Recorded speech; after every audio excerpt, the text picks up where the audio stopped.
ನಮಸ್ತೆ. ಒಂದು ಕಾಲ ಇತ್ತು. ಆವಾಗ ಜ್ಞಾನ ಒಂದಿದ್ದರೆ ಇಡೀ ಪ್ರಪಂಚವನ್ನೇ ಆಳಬಹುದು. ಜ್ಞಾನಕ್ಕೆ ಅಷ್ಟು ಶಕ್ತಿ ಇದೆ, ಗೌರವ ಇದೆ, ಪೂಜೆ ಇದೆ ಅಂತ ಅಂದ್ಕೊಂಡಿದ್ರು ಜನ ಆವಾಗ. ಮುಂದೆ ಬರ್ತಾ ಬರ್ತಾ ಜ್ಞಾನದ ಜೊತೆ ಶಕ್ತಿನೂ ಇರಬೇಕು ಅನ್ನೋ ಕಾಲನೂ ಬಂತು. ಎಂಥದ್ದು ದ್ವಾಪರ ಯುಗದೊಳಗೆ. ಓಕೆ, ಜ್ಞಾನ ಮತ್ತು ಶಕ್ತಿಯ ಸಂಗಮವಿದ್ದಲ್ಲಿ ಶ್ರೇಯಸ್ಸಿದೆ ಅಂತ ನಂಬಲಾಗ್ತಿತ್ತು. ಆದರೆ ಬರ್ತಾ ಬರ್ತಾ ಬರ್ತಾ ಕಾಲ ಕ್ರಮೇಣ ಏನಾಗೋಯ್ತು, ಜ್ಞಾನ ಅದಕ್ಕೆ ಅದಂತೂ ಬೆಲೆ ಕಳ್ಕೊಂಡು ಬಿಡ್ತು. ಶಕ್ತಿ ಮತ್ತು ಹಣ ಈಗ ವಿಜೃಂಭಿಸ್ತಾ ಇರೋ ಎರಡು ಝೇಂಕಾರಗಳು, ಶಕ್ತಿ ಮತ್ತು ಹಣ. ಅಷ್ಟಮದಗಳು ಇದ್ದರೆ ಮಾನವ ಕೊಬ್ಬಿ ರಾಕ್ಷಸ ಆಗ್ತಾನೆ, ಅದು ಸತ್ತೇನೆ.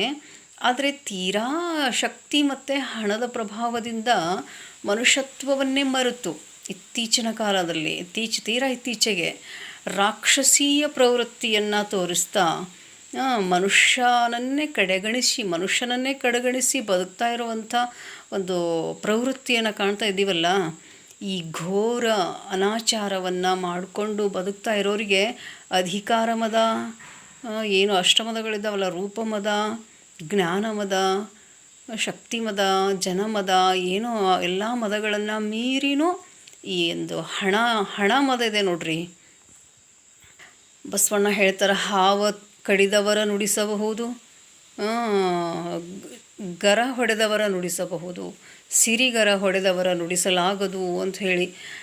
ಹಾವು ಅಕಸ್ಮಾತ್ ಕಡಿದು ಭಯಗ್ರಸ್ತನಾದಂಥ ಮನುಷ್ಯನನ್ನೂ ನಾವು ಮಾತಾಡಿಸ್ಬೋದೇನೋ, ದೆವ್ವ ಬಡ್ದವರನ್ನೂ ಕೂಡ ನಾವು ಮಾತಾಡಿಸಿ ಕೇಳಬಹುದೇನೋ. ಆದರೆ ಈ ಸಿರಿಗರ ಅಂದರೆ ಸಂಪತ್ತಿನ ದೆವ್ವ ಬಡ್ದವರನ್ನು ಮಾತಾಡ್ಸೋಕ್ಕೆ ಆಗಲ್ಲ ಅಂತ ಹೇಳಿಬಿಟ್ಟಾರವರು. ಅದು ಬಹಳ ಕ್ಷಣಿಕ.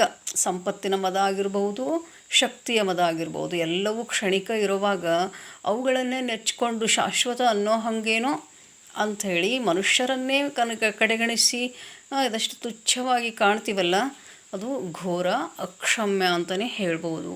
Thank you.